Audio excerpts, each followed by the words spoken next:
Yo, what's going on, everybody? This is Crunch Time episode number 20. I believe, if that's correct. I've officially lost count now. It's a beautiful Monday, man. New start to the week. Lots to talk about, and all categories going on right now in sports. We got baseball to talk about. We got big trades that happened over the weekend. We got and football, a little bit more insight on the Big 12 and SEC situation. I've had some time to really process and think about what it will do for college football and what's going to happen with the other schools. I've had time to process that. Kind of got a little overboard the last time I said, as in it was bad for college football. I don't think it's bad for college football. It's just the matchups, you know.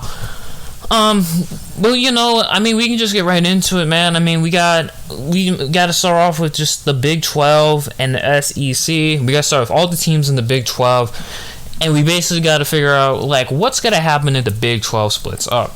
That is the main thing.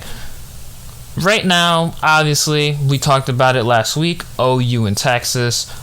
They want to leave the Big 12. They want to leave right now. Probably the Big 12 just wants Oklahoma and Texas in a meeting that's going down probably this week, just them separately.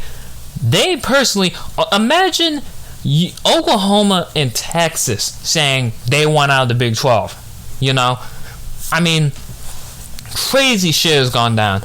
I mean, it's literally, I mean, it's like your two power. I mean, Texas hasn't won shit, and, like, you know, when was the last time they won something from the Big 12, you know? But Oklahoma, who has won the Big 12, just like every single year, basically, it seems like, says they want out. They said they want out. That is huge. Oklahoma's saying they want out and they want to move to the SEC. That's what they said. They basically said, we're packing our bags, we're taking your trophy with you, we're gonna bring it to the SEC. Crazy. And Texas, well, they want to be in the SEC, but the thing is, though, what about all the other teams? You know, where are you gonna put Iowa State? You know, because Iowa State, they got a good coach. They got a great coach who has turned down NFL offers to stay with the team, to help build the program. But they're going to have to go to the Big 10. Iowa State is. Because hey, if the Big 12, if Oklahoma and Texas lead the Big 12, Iowa State's got to go. They got to go. They got to go to the Big 10. And the Big 10 will be happy to have Iowa State in there. 100%. But Iowa State's got to get in there. Because, for one, They ain't gonna get into the college football playoff if they stay in the Big 12. If Oklahoma and Texas are gone, they ain't gonna get in. Simple as that. Every other team, Kansas State, West Virginia, Kansas, Oklahoma State, West Virginia, like you ain't gonna get Baylor, Texas, like the way how those teams are right now, you ain't gonna get in. No way. You are not gonna get in. They got to go to the Big 10. Big 10 where there's more competition, where they can face Iowa. Obviously they do every year, but they face Iowa, Ohio State, Michigan, you know, like Ohio State, Wisconsin, Penn State. Like, those are reasonable, not even reasonable opponents. You, as Iowa State, has to get to the Big 10 if everything unfolds. And for another team, like, I guess we say West Virginia now too. West Virginia, the best shot they got is the ACC. Like, we're just talking about all sports in general. That's their best shot, is the ACC, the West Virginia. Because, one, their basketball's good. They got good basketball. They got good men's and females basketball. You know, their football team might be a little on the rough edge right now, but they can definitely get into the ACC. Kansas State and Kansas. Where do they go? Do they go to the ACC? Do they go to the Pac-12, which would be the Pac-14? Where do they go? You know? Oklahoma State. Do they go to the Pac-12?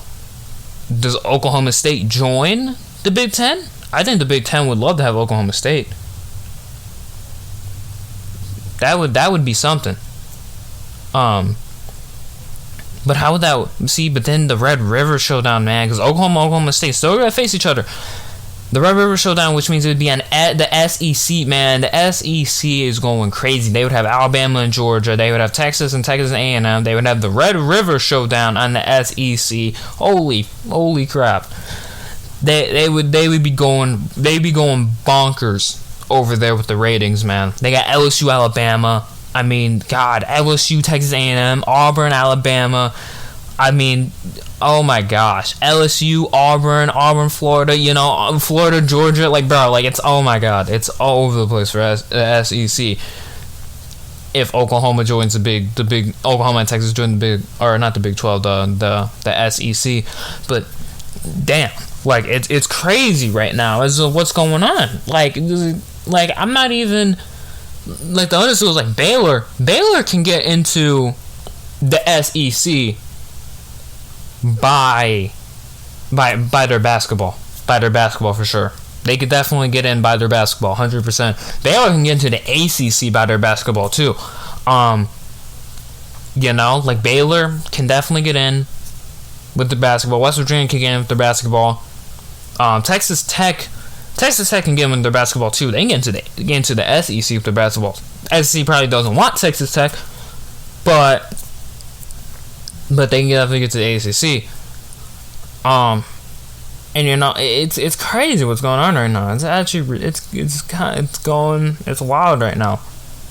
There was reports that the Southern Conference they reached out to like Florida State, Clemson, Michigan, and Ohio State to make a super conference, which, God, no, don't make that happen. Now that's something I am 100% against. Don't make a super conference. You can add Oklahoma and Texas, but then adding teams from the Big Ten and from the ACC, Clemson would number one would never do that. Ohio State would never do that.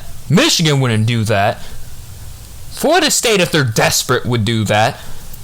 But no one, what? No, like, we don't need to make super conferences in college football. What's the whole point of having big matchup this and big matchup that if you're just gonna have 20 teams on a super conference? No one's gonna pay attention to the Pac-12. I mean, damn. If you make a super conference, ain't nobody paying attention to the Pac-12. I mean, damn, you might as well just add Notre Dame, USC, and Oregon if you're gonna make something like that. I mean, ain't nobody paying attention to that. There's people who pay attention to the SEC more than the Pac-12 already. I mean, God, like, use that as a super conference. The Pac-12 is, you might as well just cut off the United States and make an island. You might as well just do that. You might as well just make an island with them, because no one's gonna pay attention to them. The only teams they're gonna pay attention to is USC and Oregon, maybe Washington. Who knows? Can't make super conferences. That's not the whole goal of college football. We can't make super conferences. We make super conferences, shit goes bananas. Matchups we'll never see, or we would see, but it would take 30 years before we even saw it happen. And how would the super conference even work? You would have to go by boxes based off of area, and still it's iffy. It's like what, you know, it's I don't know, man. It's definitely strange what the SEC is trying to do, and all this money, man. All of it is money. I mean, SEC, they got money for days. They make a super conference, they'll be swimming. They'll be swimming like how they've been swimming. They'll literally have 3 jacuzzis, man. They'll be swimming like that. They'll be going crazy, like 10 pools. Like, I mean, it's crazy. It's crazy, what's going down right now. It's crazy what's going down right now in the college football world. Just don't make super conferences, you know? Like, if the Big 12 has to split up, then they gotta go, you know? And find some spots for them, because But don't make a super conference. Don't add other teams or other conferences in, because one, I don't believe those other schools would do that. And I'm gonna keep it a buck, man. The college, if that happened, the college football playoffs, and even now if Oklahoma and Texas join, you think the college football playoff might expand to 6 or 8 or 7, make it 1 seed, the 1 gets a bye, you know? Do you think it might do that? Because Oklahoma and Texas join the SEC, that means the whole Big 12 splits, more teams. That means we could see a 3-loss SEC team in the playoffs over like a team with over like a 1-loss Big 10. That's just something to think about. That's something to really think about. We could see that actually happen if Oklahoma and Texas join the Big 12. And on my preseason list I talked about on Friday, if Oklahoma and Texas join the Big 12, they join the Big 12, that would be 7 teams for me in my preseason top 25. Number 1, Alabama. Number 3, Georgia. Number 5, Texas A&M. 6 would be Oklahoma. 17, Texas. 18, Florida. And 21, LSU. Be 7 teams. 7 teams, man.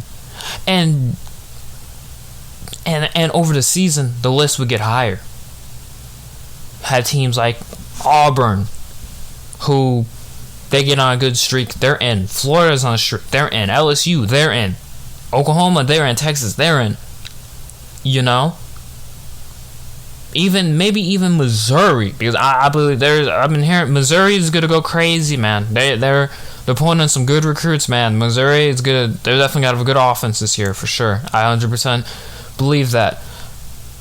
But even like, you know, like there's so much that can go down. So much that can go down. Hell, even if Kentucky gets good again, remember that season Kentucky had? They were like ranked 7. They were like 8-1 facing Georgia, who was also like 8-1. Like, you know, like crazy. It's crazy how much talent the SEC has. But it's crazy. That's all I can say. It's going to be very interesting, especially the matchups too. Like, who would you put Oklahoma in the East or the West, or Texas in the East or the West? Because they're both like right next to each other, both in the Midwest, you know. But they're not really. They're in the South, but they're not really in the South.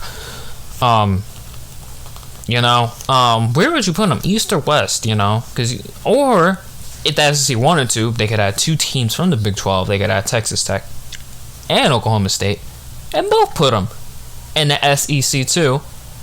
Oklahoma State are in one, and then Texas Tech and Texas are in another. You know, I have all the Texases or the Texas A&Ms, you know, Texas Tech in one area. They could do that. It'd be very interesting, though. It'd be very interesting to see what the SEC wants. It sounds like they're trying to make a super conference, but they're not trying to kick out any teams. They're trying to keep the teams like that, but they want to add more big teams. So basically, for the little teams now, let's say like Vanderbilt. You add Oklahoma and Texas, Vanderbilt's gonna lose even more games. I mean, it's obvious. No one wants to go to Vanderbilt. Literally nobody wants to go to Vanderbilt with what it is right now. Vanderbilt needs to get a great coach and pull a high level recruit that wants to have a culture change to go to Vanderbilt. That's how Vanderbilt's going to be good. Missouri, I've talked about Missouri. I know I'm missing another team. I'm missing another team. Arkansas, they gotta get good. You know, if this happens, they gotta step it up. Ole Miss, they'll be under the radar for sure. They'll be under the radar. Like there's a lot of teams in there that like the past years have had bad records who are now adding more teams. They might have their records might stink a little bit more, but the recruits will go up because of who's in the conference. At Oklahoma and Texas, you get more recruits from the South and the Georgias, the Floridas, even Texas now.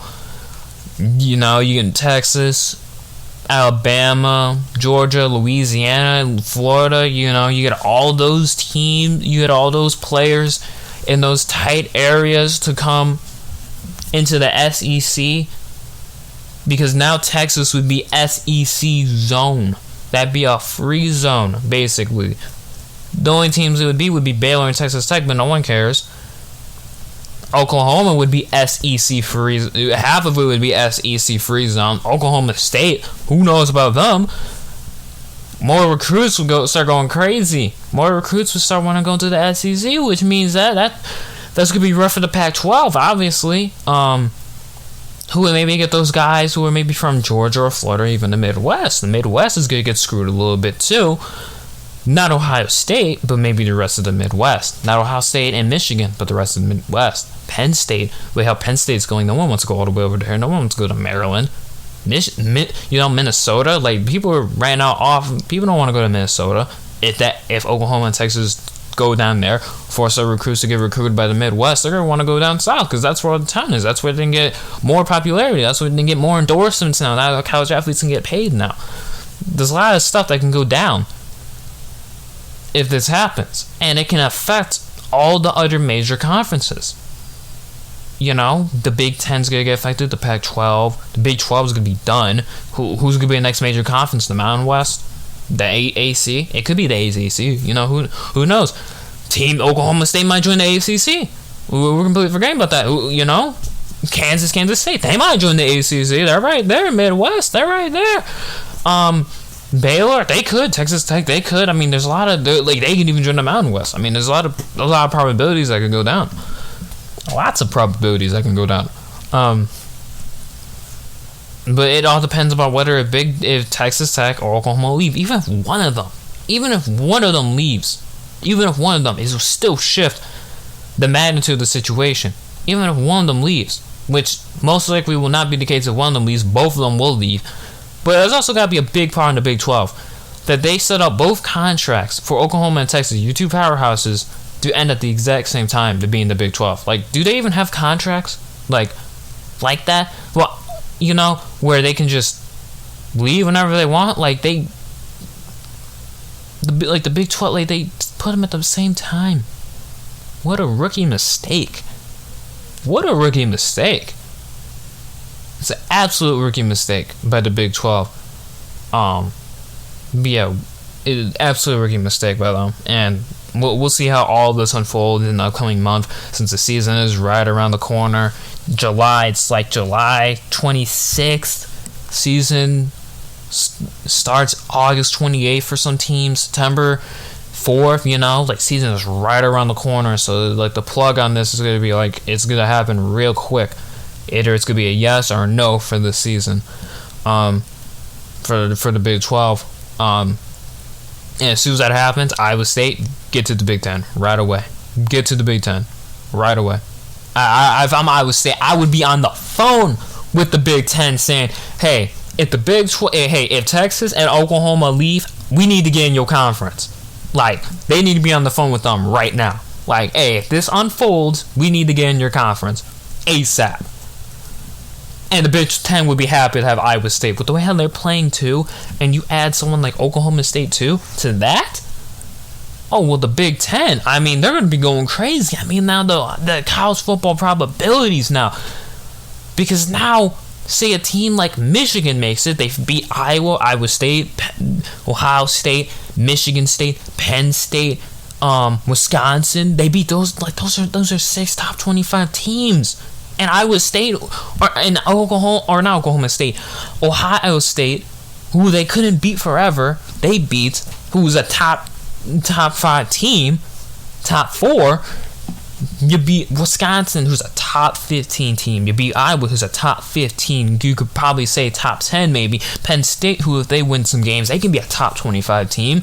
You know, even Minnesota win that one year, you know. Obviously, I'm not counting last year, but the year before, if they get on a run, they can be in the top. I mean, there's a lot of, you know, the Big Ten, like, they need to put Iowa State on the phone, man, because there's going to be so much shit going down if the Big 12 unfolds. I mean, there's so much that can go down, like, crazy. But we'll see what happens over the next couple of weeks. But it's gonna be kind of crazy to see the news over what happens, whether if everything stays or they split. New topic. We got baseball going on. Pirates are I don't want to use bad terms, but Pirates are some dumbasses. I mean, holy crap. The Pirates are actually dumb. You might as well trade Brian Reynolds at this point. The Pirates traded Adam Frazier, their second baseman, their all-star second baseman, who leads the league in hits. They traded him for 3 prospects. They didn't from the Padres. They didn't even get a player from the Padres. They got prospects. They should have got the entire farm. For Adam Frazier, give me half the farm for that. That's a guy that you can keep on your team for 7 years. You got him locked. Adam Frazier. Brian Reynolds, all-star center fielder, who started in the all-star game because Acuna was injured, but still was a starter in the all-star game. Adam Frazier, starter in the all-star game. Those are all-stars. Those are your 2 guys that you need on your team in a rebuild. Those are the guys. Those are your leaders that you need. And what do the Pirates do? They said fuck them. They just got rid of Adam Frazier, who's now on the Padres, who I'm guessing the Padres are going to make into an outfielder. They didn't even give up any of their mid-infielders, too, which is crazy. They didn't give up Crone. They didn't give up Profar. They didn't give up Hoso Kane. They didn't give up nobody in that middle infield. That is crazy. So they're probably going to put Adam Frazier in the outfield. They got Trent Gresham and Tommy Phan's already out there, so you know Adam Frazier's going to be there. You got to have Adam Frazier in there anyway. He leads in hits. You know, the man can hit. He's got to be in your order, 100%, everyday starter. But for the Padres, that helps them a lot because that makes them more durable and more flexible. Where if Tatis needs a day off, you can still have Frazier in, but you can also have Adam Frazier. Or if Machado and Tatis and Hosmer need a day off, you can put Frazier at second, Crone at short, and then Hoso at third, you know? Or you could put Crone at first, Frazier at second, and then, Machado, and then Hoso, and Profar.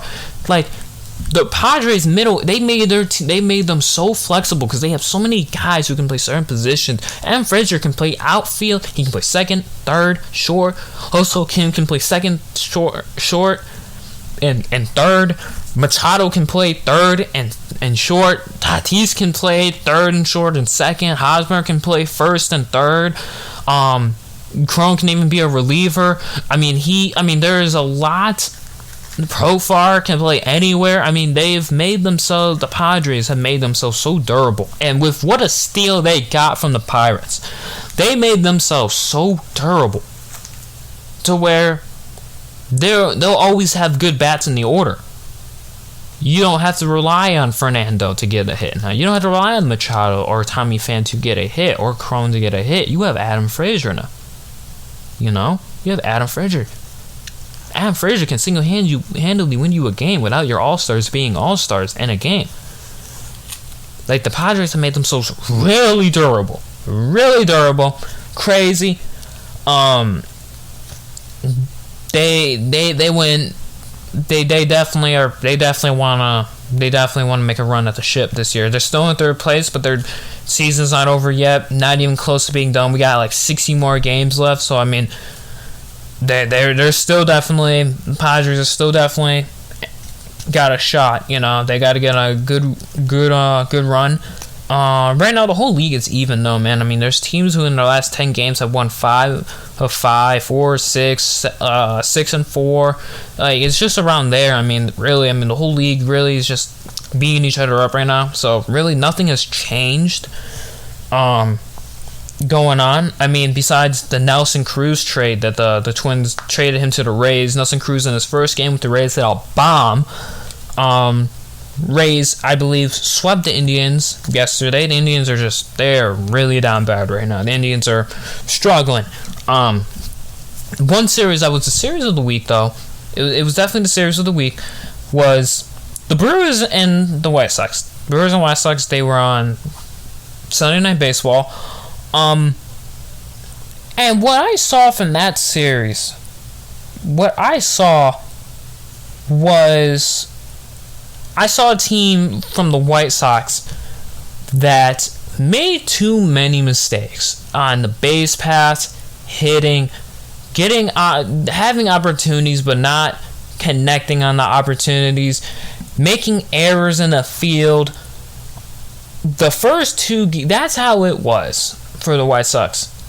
Blaming the umps, for the White Sox, they lost the series with the Brewers. The Brewers are a good team, but the White Sox need to be consistent against these good teams. People don't even think the Brewers are going to make the World Series, and you lose a series against the Brewers who have good pitching. The White Sox, there's no way the White Sox will make it to the World Series or even get to the ALCS if they can't beat consistent teams on a consistent basis.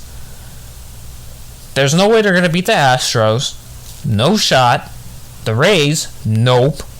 I know they're getting their big bat today back, though. Eloy Jimenez, they're getting him back. They're getting him back for sure. That's going to be a big help for them. We'll see how that goes. But right now, the way how the White Sox are,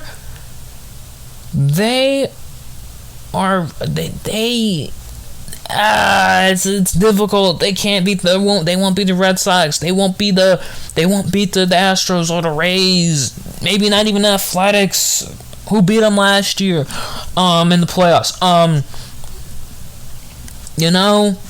It's cool to crap on your division, but gotta beat the consistent teams. They face a team from the different league, almost got the floor wiped with them. They're lucky they won on Sunday Night Baseball. Lucky they turned that around real quick, or else the ship would have fallen down. They would have got swept in Milwaukee. That would have been crazy. But the past nights, and the umps were really questionable in that series. I watched 2 of the 3 games, more like all of them actually. And the umps were really questionable with the calls. There was a call yesterday, or not yesterday, on Saturday, where the White Sox, Yohan Moncada, the bases were loaded. Yohan Moncada, he scored. He scored. He never touched the bag though, but no one never tagged him with the ball. The ump called him safe. A pitch goes by in the next at bat, which means after that, the play after that is dead. 100%, it is dead. Craig Counsell decided to say, let me appeal and let me challenge this, even though that's not possible, because once a pitch is already thrown, that play is history. That play already happened. They reviewed it a couple of times, and they said that Yohan was out, which is not fair. Because one, when the play is already dead, and the next pitch is thrown for the next batter, that play cannot be challenged whatsoever. And Craig Counsell decided to challenge because he was like, you know what, he never touched. Let's see, maybe we can get something out of this, because he knows, he's a smart guy. Craig Counsell knows, he's a smart guy. They tried it, and they actually reviewed it. Because, I guess he wanted it to be reviewed, obviously. But it should have never been reviewed in the first place, because one, the play's already dead. You can't review something after one pitch is already thrown in the next at bat. Not possible. So that's one thing that happened to the White Sox, and that I believe really it it screwed them over, man. I mean, man, it was definitely difficult to watch that. Sunday Night Baseball was on yesterday. They were the game of the week. It's Brewers and White Sox. Who would have known, you know? Jesus. Didn't expect that matchup to be on Sunday Night Baseball at all. Expected the Yankees and Red Sox to be completely honest. But, you know. And the Brewers, Brandon Woodruff versus Lance Lynn. Lance Lynn is the first White Sox pitcher since like 1974, or is it to have an ERA below 2 before or after the All-Star break. Brandon Woodruff also had a sub ERA. Brandon Woodruff got hit hard in the third inning. That's where all the Sox got all their runs and eventually won the game 3-1. Lance Lynn was actually the reason why they won this game. He had 100 pitches about. He pitched 6 innings. Had about, I want to say, about 8 strikeouts. I don't remember his total stat line, but he had 2 RBIs against Woodruff. Both pitchers actually got hits against each other in back-to-back innings. Both pitchers actually did get hits against each other. Lance Lynn got a 2-base RBI, and I'm not really surprised. Woodruff threw the ball right down the middle. Lance Lynn threw it the opposite way, got a base hit. You know, the rally would continue. Lance Lynn obviously had 1 hit, but he had 2 RBIs, which were actually the difference in the game, as in the White Sox won 3-1. They scored that other one off of Brian Goodwin, barely scoring. He almost got tagged out from the behind, but that was the difference. And for the White Sox, it was a good win for them. They definitely needed that win. Obviously not to get swept, but also just to, you know, sustain momentum. Obviously, they're facing the Royals today. Their division, they will most likely win that game because they destroyed their division. The Royals are actually on a red hot pace right now. They're pitching. The Royals would be a really good team right now because their batters, they got Whit Merrifield, Salvador Perez. They're going crazy right now in the hitting. Their pitching is just what needs work, but their pitching is getting a little bit better. The Tigers are like on the same boat. Their hitting's getting a little bit better. Their hitting's good. Their pitching is getting a little bit better, and next season is going to be really interesting because if the Royals and the Tigers can both do good, then that means that Central is going to be jam-packed again, like the way how we like seeing the AL and the NL Central go crazy, jam-packed, seeing the big dogs, circle around. It's kind of weird seeing the NL Central, seeing the Brewers and Reds in first and second place, and the Cardinals and Cubs in third and fourth. You know, it's kind of weird, like AL Central not seeing the Royals and the Tigers, how you or the Indians you used to. The White Sox are up there by themselves, about having like a 10-game lead after the Indians got swept. It's very interesting to see, man. It's very interesting. Very excited for the AL Central in the upcoming, obviously, to continue the season to see how teams do. Maybe they can get the sub 500, but also continue into next season. For the NL Central, it's going to be a little bit different. There's going to be a lot of different things, especially with the Cubs. Chris Bryant could be a Met. He could be a Met. Javier Baez could be a Met. Anthony Rizzo could be a Red Sox. I think the Red Sox would love to have Anthony Rizzo. He could be DH. He could play first. There's a lot of things that's going to go down. There's going to be a lot of blockbuster deals. Craig Kimbrell could go to the Dodgers are showing interest. Not that they need any more guys anyway. You know, the Dodgers are already below the salary cap by like $100 million, but, you know, whatever, I guess. How are they going to pay him? Padres are showing interest in Craig Kimbrell. Honestly, I would love to see Craig on the Padres too. Don't give credit to the Dodgers. Give him to the Padres or give him to the AL. You know, give him to the Astros. The Astros are showing real interest. So are the Red Sox. The Rays, I think, are showing a little bit of interest. Give him there. You know, put him there. There's going to be a lot of blockbuster deals. We already have one average going to the Padres. You know, the Padres are just, I don't know what the Pirates are doing. Might as well get rid of Brian Reynolds. Tyler Anderson on the Pirates is going to be another thing. He might get traded. Who knows where he's going to go, you know? There's a lot of stuff that's going to go down. And final but not least thing we got to talk about. The Yankees suck. The Yankees actually suck. That's the last thing we got to talk about. The Yankees suck.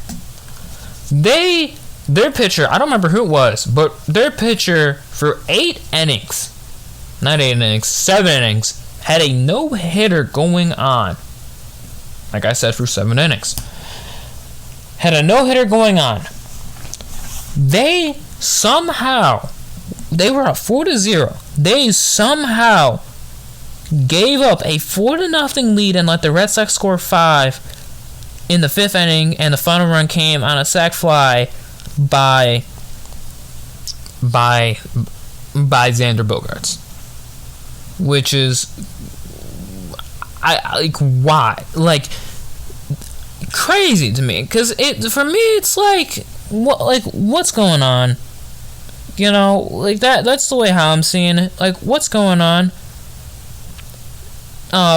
For the Yankees, they've given up. That's their 3rd time I think they did that to the Red Sox. The Red Sox have, I believe, 38 comeback wins this season, which is the most in the league so far. They did it, I believe, 3 times against the Yankees this weekend. If not, it was 2. They almost did 3. They almost swept them in the 4-game series too. Crazy. They almost came back on them on Saturday too. They were real close. Rose Chapman almost gave up the lead again. But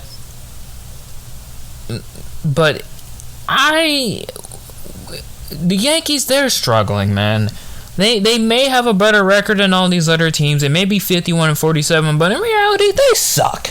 They actually suck. The fact that they let that happen and couldn't score in the 9th inning after they were up, man, they suck. They are so unorganized because they can't. I remember this one time. The Yankees and Red Sox ALDS. I believe it was Game 4. If not, it was Game 5. It was actually. Or Game 3. I don't know which game it was. The Yankees, the Red Sox scored 18 runs, won the game 18-1 in ALDS. I believe it's Game 3. They let Brock Holt hit for the cycle, go 6 for 6 or 5 for 5. He didn't get out or something like that. They let this man Brock Holt hit for the cycle in a playoff game. That is one of the most embarrassing losses that I still remember from the Yankees. That they gave up 18 runs to their number 1 rival in a playoff game in the ALDS. It's one of the most embarrassing losses I have ever seen. And that one will never be topped. That one will never be topped. Not the one where the Yankees and Red Sox played. Where not this previous weekend or years over that. It's gotta be that game, man, because that's one year in the playoffs. You have a chance to get to the ALCS and you blow it, and that's the year the Red Sox actually won chip too. That's the year they actually won. That was 2018, I believe. They beat the Astros on a 5-game series and they beat the Dodgers in a 6-game series. Steve Pearce was World Series MVP. What's going on with the Yankees right now is they're so unorganized. I don't know what Aaron Boone's doing over there, but they definitely got to get the pitching situation up as their bullpen is screwing them over heavy. Their bullpen is screwing them over. Their starting pitching is a little bit right now. There's a lot of stuff going down. That the Yankees need to fix. But yeah, the Red Sox now have a 9-game lead over them. They have a 1-game lead over the Rays. Right now. And they're chilling, man. I mean, them and the Rays, man, regardless one of them is going to get to the playoffs, because the way how the wild card is going, the Rays are right now in first place. The next team is the Athletics, and then the Mariners. The Indians are actually in 4th place. Actually, they're in 5th. The Yankees are in 4th. So right now, the Rays and the Red Sox, I mean, it's going down right now. And the Mariners are 54-46. They have a good week this week, man. And let's just say that the Athletics and the Astros have terrible weeks, dude. The Mariners could be in 2nd place, creeping up to 1st place. That's how crazy this is right now. Where the Mariners, they were at the bottom of the division, they were in 4th place, they were below 7 games below 500. Now they're boosting up. They're now 8 games over 500, having a good season. I want to see them in the wild card. I want to see them over the Athletics. Give the Mariners a shot. They haven't been in the playoffs in like 16 years. I'm rooting for the Mariners. They got great young talent. I think that team has the most African American players on their team too. It's pretty wild. I don't really say stuff like that, but that's pretty rare to see that most of their starting order has African American players in it, which is rare you see.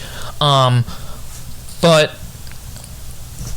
they have great young players who, if they can get to the playoffs and maybe get rid of them, get maybe like a blockbuster player, like a player that can boost the franchise, the Mariners can get back up in it, man, because that city of Seattle, besides the Seahawks, is dry. They finally got a hockey team. They need to get a basketball team again. The Mariners have been stone cold. I believe they have a soccer team. I don't know if they're good or not. The Seahawks is really the only thing that's going on in Seattle, but the Mariners are going up, man. They can be like Milwaukee, Milwaukee, they have a good baseball team, good baseball team, good basketball team, good football team. Seattle could have a good hockey team, football team, and baseball team. Like, I really want to see Seattle, man, because Seattle, they've been struggling, man. They've been really struggling. I would just like to see that. But now I think it's time, before we end the show off today, we gotta give off our weekly power rankings, our top 10 teams. And the power rankings, it's basically kind of the same list as last week. The league's been kind of even, so I mean, really didn't really see too much changes, but we saw a little bit of some changes, obviously. Not really top or around the bottom. We saw a little bit of changes. I'll give that off to you right now. Our number one team in our power rankings this week is still the Giants. Number 2 is the the Red Sox. I don't know how butchering that is. I'm looking at the list. Number 1 is the Giants. Number 2 is the Red Sox. Number 3 is the Astros. Number 4 is the Dodgers. Number 5 is the Rays. Number 6 is the Brewers. Yep, they went up. Number 7 is the Padres. Number 8 is the White Sox. Brewers took the series over the White Sox. Only reason for that. 9 is the Mets, and number 10 are the Athletics. Pretty solid list. Teams that we can see in the power rankings next week. We can see the Mariners. Mariners are definitely a team we can see. The Phillies. We can maybe see the Phillies. The Reds. Maybe even the Cardinals if they can get onto a win streak. There's a lot of teams, man. Maybe even the Yankees, Blue Jays. Right now, those teams are struggling right now a little bit. Just trying to get into a spot, not with like winning, but just getting into a spot. Right now, the way how the standings are in the AL East, Red Sox have a game on the Rays. Next best is the Yankees, who are 9 games out. The White Sox have a commanding 9-game lead in the Central over the Indians, who are in second place. The Astros have a 5.5-game lead over the Athletics and a 7 over the Mariners.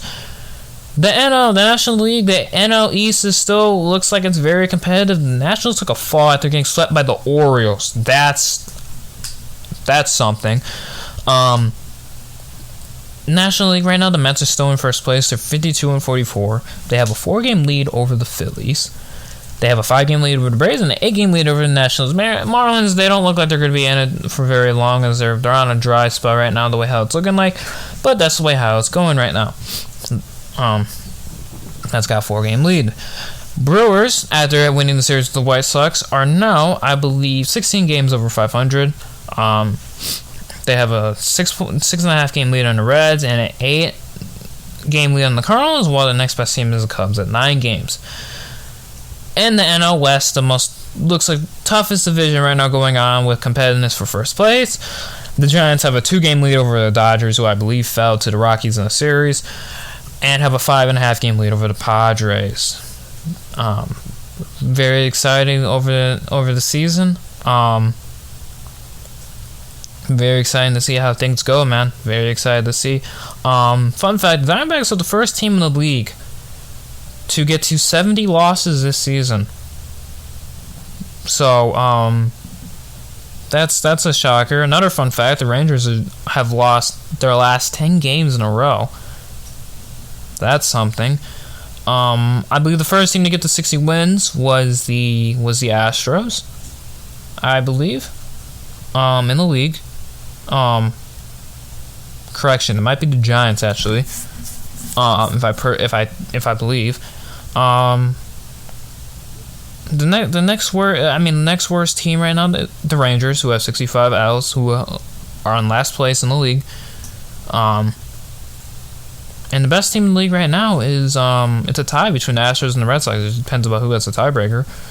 Internationally, the Giants have the best record. They would have the first round bye. They lead that, or I not first round bye, but I guess the face of wildcard team. If the season ended today, the Giants would be the 1 seed. The Brewers and the Mets would face each other, and the Dodgers and Padres would face it out to face the Giants. That's the way how things would go. But yeah, very interesting the way how the season's going. It looks like teams are separating from each other besides the NL East and the AL West. It's going to get very interesting. The AL East was Red Sox and Rays. It's going to be very exciting to see which teams pull ahead and which team might fall down. But anyway, that's going to be it for the podcast today. We're getting up to the 46-minute mark of the podcast. A very great talk over the Big 12 and over baseball, blockbuster deals and whatnot that went down. I believe this is episode 20. I'm not sure, but I will see you guys next time, man. So I hope you guys have a good rest of your Monday, and I will see you guys next time. Peace.